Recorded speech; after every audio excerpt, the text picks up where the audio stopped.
Look at that. Another episode of Hello World. How are you doing? Wait, I forgot. This is actually Hello Microsoft Build.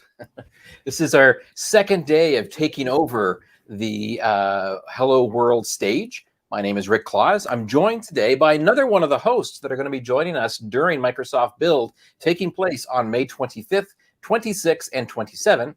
This time, I brought along Olivier. Bonjour, Monsieur Olivier. Ça va bien avec toi?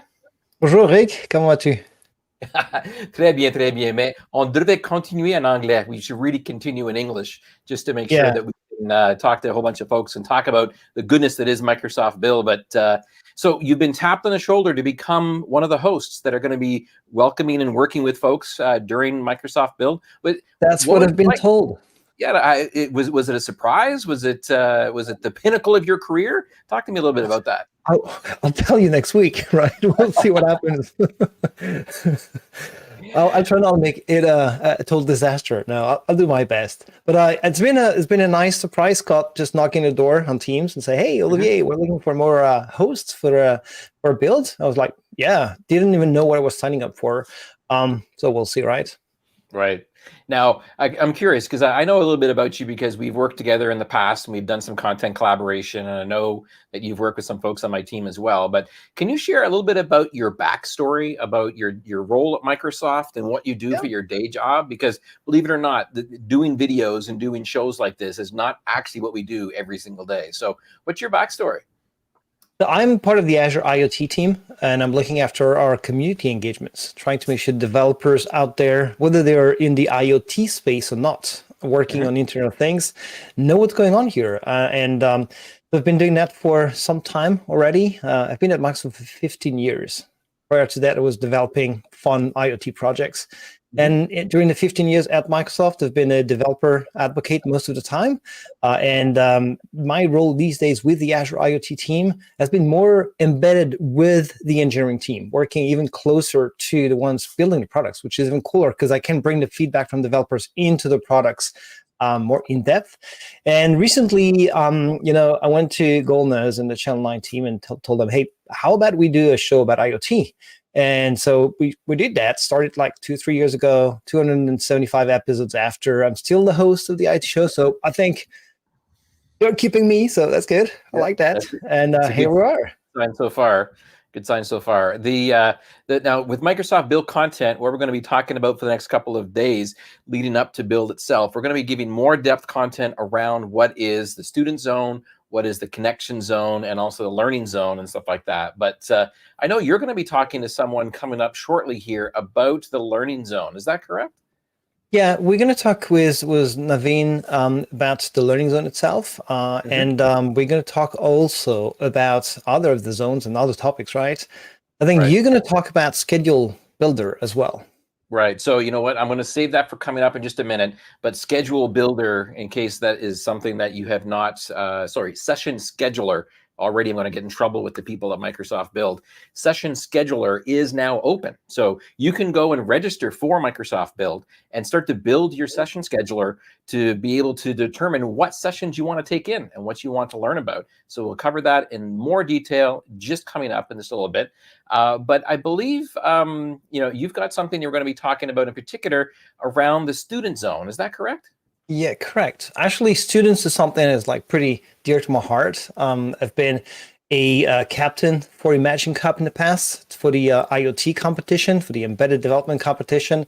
And today I'd like to bring Eric over here to talk about Imagine Cup and to discuss, what his role is and the different teams that are running in that competition and why you should care, why you should join and watch some of these projects that Imagine Cup is producing.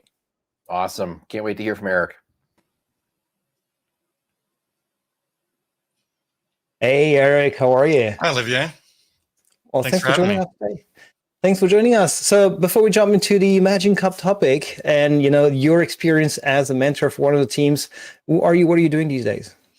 So I actually run the team that does all the backend video engineering for Learn TV itself. And prior to that, I was a developer advocate for about 3.5 years, focused on distributed systems, Kubernetes, containers, Linux, things like that. Are you on call? Are you on call right now for Learn TV? I Did am something on go call wrong? right now. Yeah. Let's not My break saw it then. device is sitting over here. Let's not break it. And so, Eric, tell me about Imagine Cup. What is it in a Uh, nutshell?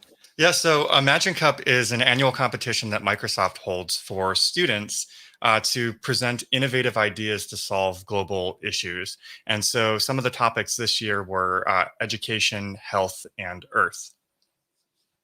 You did mentor one of the teams in the competition. What was that team, and what did they develop? What did they work on? Yeah, so I was fortunate enough to both be a judge for some of the World Finals and also be a mentor for one of the teams. And so the team I got to mentor was Hands On Labs. And so both of them came from kind of underprivileged communities, pursuing basically engineering degrees and things like that. And it's interesting that like in different communities, especially in other countries, you may not have access to the same type of lab equipment as other communities. And so you can't really get the same hands-on experience as somebody who goes to, say, a well-funded school. And, global pandemic, degree programs moving online has only kind of like exacerbated the problem. And so they've built a solution where they're able to stream the devices themselves from a remote location, often on the same campus, and give remote control of those through the web browser. And so instructors are able to have calls like this, where everybody's able to look at the equipment, they're able to discuss it and control it through both the browser and code. They can write code to control robotic arms and things like that as well. This is super inspiring, actually, because you're thinking about these students who are in these developing countries. They don't have the equipment, they don't have that, but they have the envy to learn. They want to ramp up. They want to get access to this stuff so that they can work on it after. So, what is it that really inspired you, in that solution, in this team that you mentored? Yeah, so I mean, both of them are just the progress they've made over this. But I love the idea and I love taking this skill set that we have and applying it to global issues. And that's something I wish I had done more of in my early years. And now, I'm too busy to get involved in a lot of that stuff. But also, we talked about kind of what I'm doing now. I kind of lucked out that it's also something video streaming related.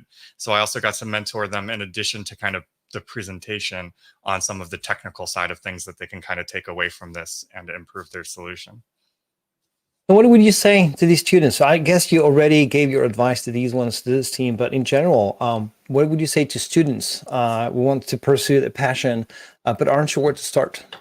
Yeah, so I'd say kind of two things, right? So one of them is don't beat yourself up about the amount you struggle. So I used to tell people this all the time. The difference between juniors and seniors isn't the amount you struggle. It's that seniors have just become comfortable in it, that we kind of accept that as our day to day. And the other thing I would say is don't get too hung up on technology decisions. Which thing am I going to pursue? You're going to pivot a lot throughout your career. I cut my teeth in web development and now I do stuff that's completely unrelated to it. And I've done everything in between. You're building a foundation with each thing that you learn, and that's going to make everything else after that much easier to learn. And I kind of like apply it to a graph. The more nodes on a graph, the more connections we're able to make. And then you're able to drop something else in and understand it because you can make all of those connections. So yeah, be comfortable with pivoting, nice. Just pick something, get yourself started. Nice. I like the way you stated it. They should not to be hung on the technology itself, but more on the problems that they're trying to solve, right? Which are big problems, as you mentioned earlier. And the themes of Imagine Cup actually are about tackling big problems. What is it you would say to engineers, people who are already professionals, but about Imagine Cup? Should they care? Why should they care? Should they tune in?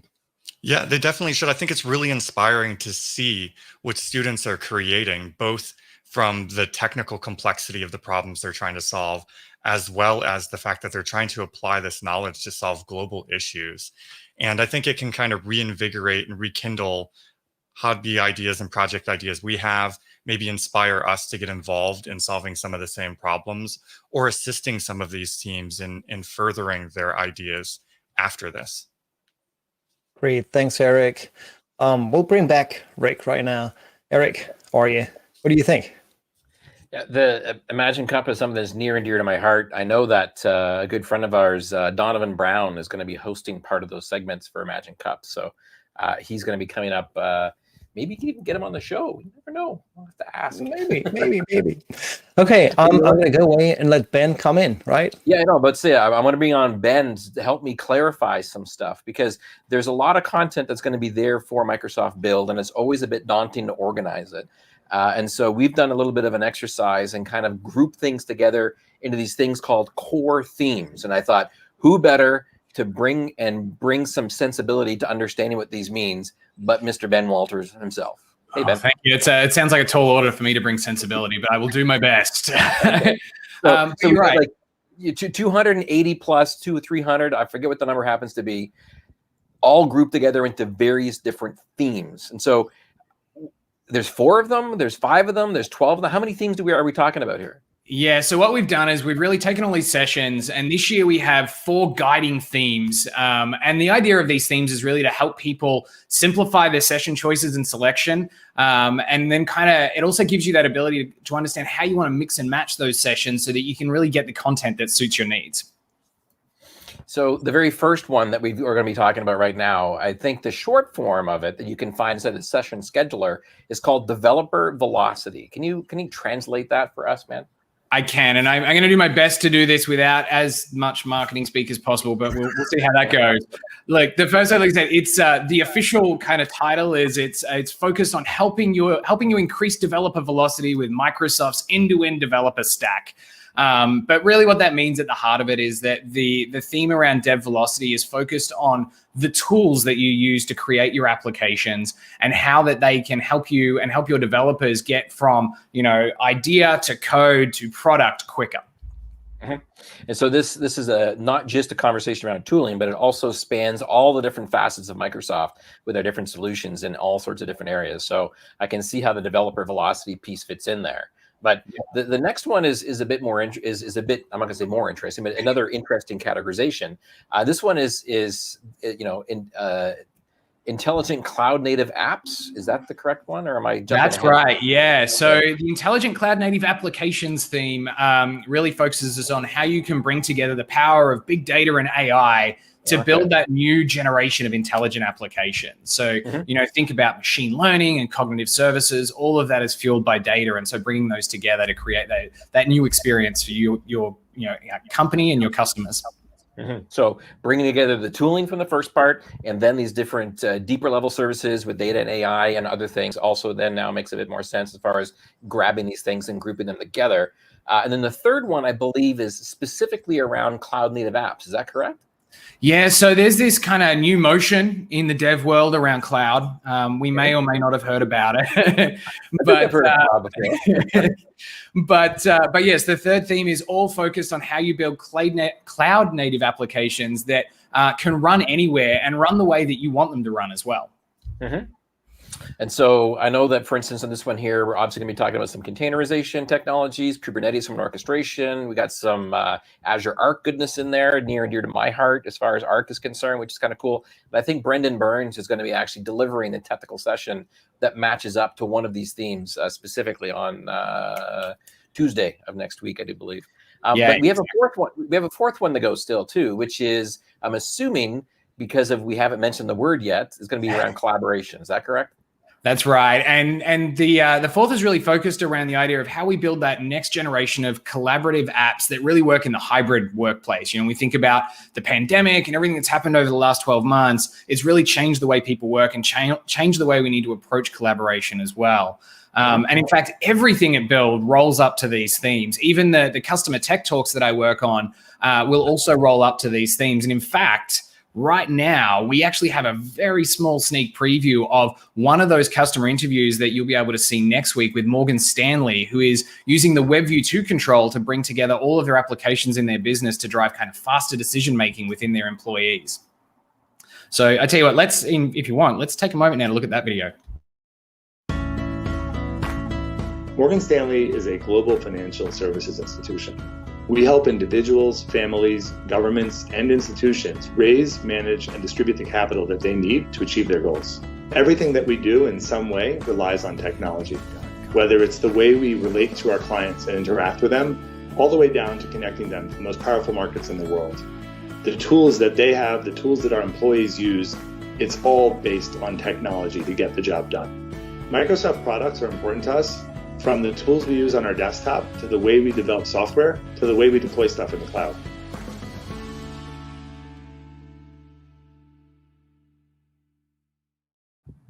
So like I said, that is a very, very small preview of the Morgan Stanley interview you will be able to see at Microsoft Build. And of course, if you want, you can head to the link that's going to be on screen in just a moment. And this will take you straight to the session scheduler. So you can add this to your schedule so you don't miss anything and miss any of that full interview when we show that next week. Thanks so much, Ben. I really appreciate it. Now, you said the magical words, session scheduler. And so that means I need to now bring on the maven of all things session scheduling, otherwise known as Ed Donahue. And she's going to be talking to me about the session scheduler and wayfinding stuff. Ed, are you there? Hey, there you are. I am. Hello.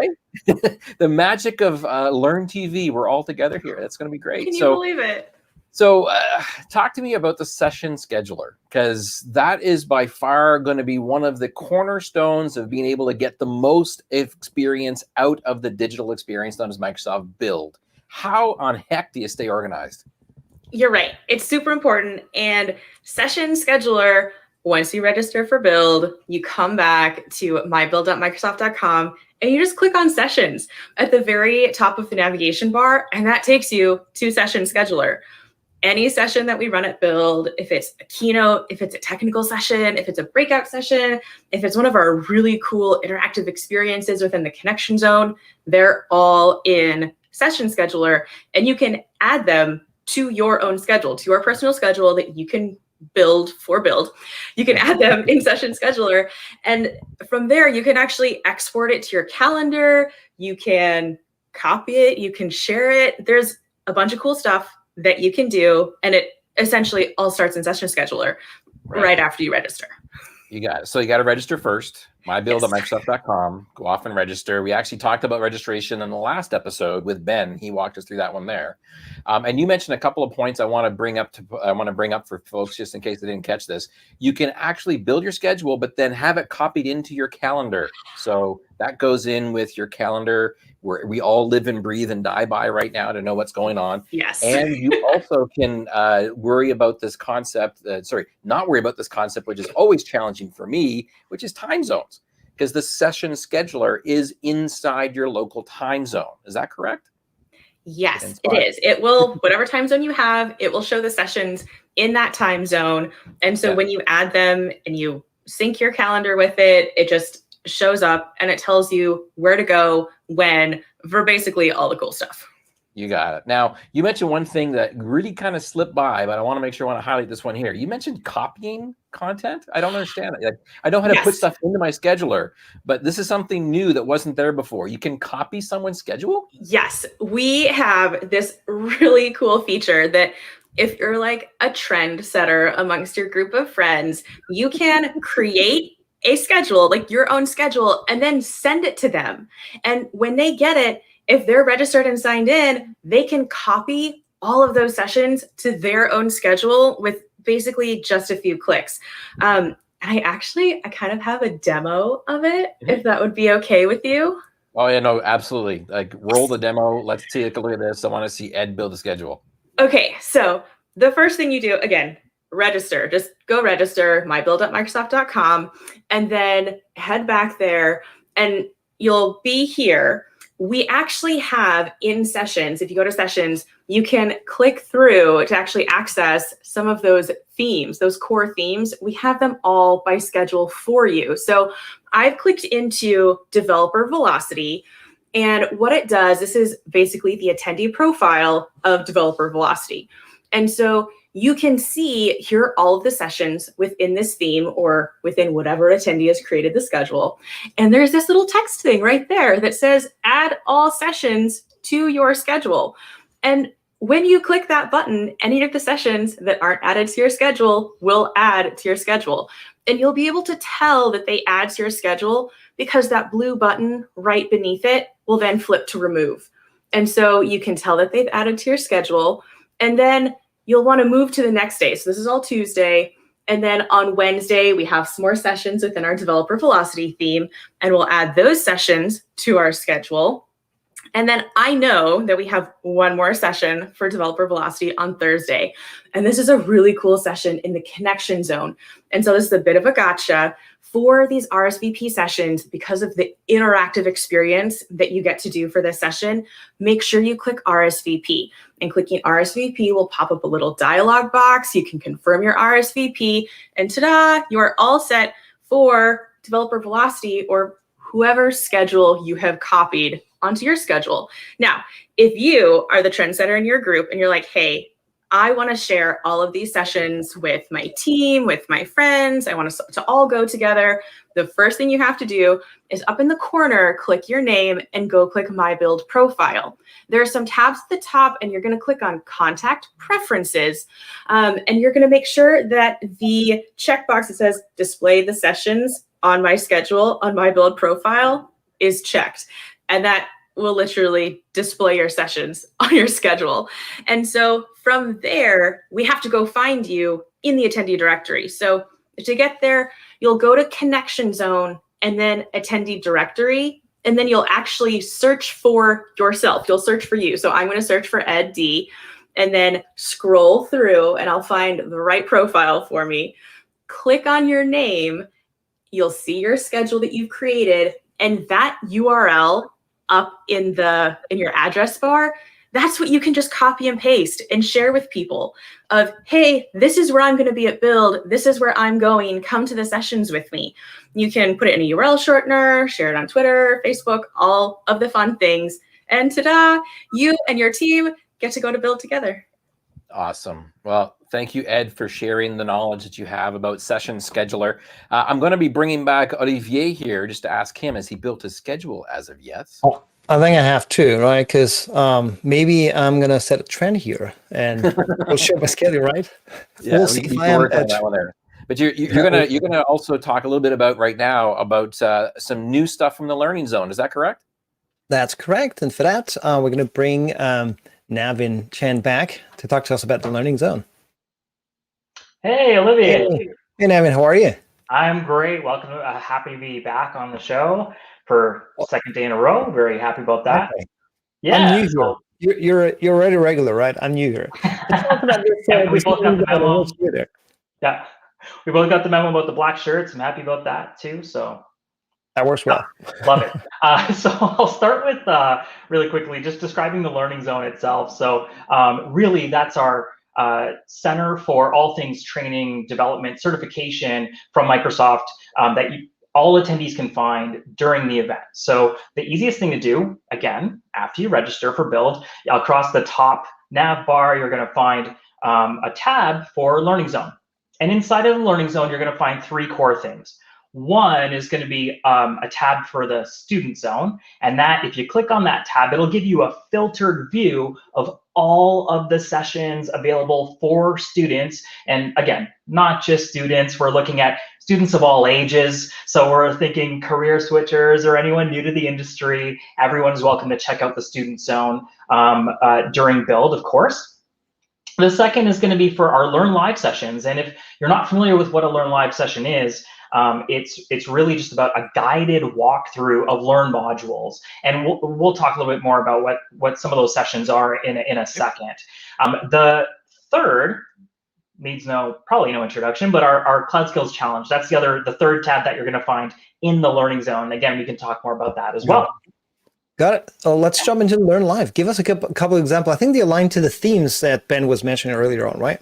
Yeah, that's exactly right. So we were talking about the themes, and thank you to Ben for introducing what those are. I'm going to use Developer Velocity as an example. So we wanted to make sure there's kind of this consistency through the whole event, and we're doing that with our Learn Live sessions as well. So two of them do align with that Developer Velocity theme. The first one is going to be is called Fusion Development 101, Professional Developer Essentials. And that's really getting focused on having professional developers creating that bridge for maybe some of their citizen developers within the organization, on helping them create things like Power Apps and maybe more and doing it more efficiently. So really exciting. And what's nice about that is it's a new learning path that kind of just launched on Microsoft Learn. So a great opportunity to kind of dive in, get a subject matter expert to walk you through it, ask some questions along the way, and then you get a chance to kind of dive into that learning path right after. So that's one example. The second one is for anyone interested in creating web APIs. So very simply, create a web API with ASP.NET Core is the name of the session. Maybe our presenters will be somewhat familiar to our audience here. So brought to you by John Galloway and Shane Boyer, who will be on screen. I'm sure that they would love to be interrupted as much as possible. I think, Olivier, you can speak to that. Yeah, exactly. So interrupting people is actually what I like to do as a host, right? Stop here. Lots of great I love Microsoft Learn because, like, you as an engineer, know an area and then you want to learn about something else, something new. And Microsoft Learn makes it so easy. But having Learn Live gives you the opportunity to ask the ones who have been developing that content, which very often is something I would like to have the guy who wrote that because I don't get it. And so that's what you get with Learn Live. So people like challenges as well, right? So you learn your own with Microsoft Learn Live, but then there's this notion of challenge. So what's this? Yeah, so we actually launched this for the first time last year at Build, and we're bringing it back. So it's called the Build Cloud Skills Challenge, if I can say it properly. So I think what this is essentially, it's a collection of modules, custom collections of modules that we put together in an interesting way. And again, tying back to the themes that we're going to be releasing at Build, we're aligning 5 challenges. No, it's not 4, 5. We've got 5 different challenges that people can sign up for, but each one of them aligns to a theme. So for example, developer velocity, we've been talking a lot about that. Once you get a chance to get into the Cloud Skills Challenge, you can easily sign up for that developer velocity related challenge. We give you 2 weeks to kind of get it done. So not something you have to worry about on day 1 right away, other than to sign up. So those are the key things. But I do want to talk about 3 things that people can do today. Cool? Yeah, go ahead. All right, cool. So number 1, register for Build. I think that we're making sure that message gets across. Number 2, go to Microsoft.com/learn. Make sure you have a Learn profile. That is really going to light up your full experience, both for Learn Live and to enable you to participate in the Cloud Skills Challenge. And then number 3, get back to the Learning Zone, click on the Cloud Skills Challenge button, and then you can sign up now, so that way you can be notified right when the challenges start so that you don't miss a second. Awesome. Thanks, Navin. So my to-do list just blew up. I don't know why exactly. My to-do list now is about lots of things. Hey, Rick, what about yours? Are you actually planning to get some of these challenges on? Oh, the Learning Skills Challenge is something I definitely want to spend some time on. It's a lot of fun inside of there. But you know what? Let's actually bring other folks back that were on the show here. We got Eric, we've got Ben, Navin, and Ed, because I want to ask all of you to promise me that you're going to go off and build your own schedule and then share it out with that link that Ed showed us in that one segment. Can you promise me to do all that? Yep, we promise. I think we can do it. Let's be trendsetters. So let's share that out on Twitter with hashtag MSBuild or hashtag Hello Microsoft Build, one of the other. But we ended the show last week with a quick little grab a fun thing that you have on your background for happens to be there. So 1, 2, 3, everyone go off and grab something before we say goodbye, and then we shall be wrapping up this episode of Microsoft. So hello, Microsoft Build. We are going to be joining you live for Microsoft Build on the 25th, 26th, and 27th. Go off and register mybuild.microsoft.com, and we'll see you tomorrow. Thanks, everyone.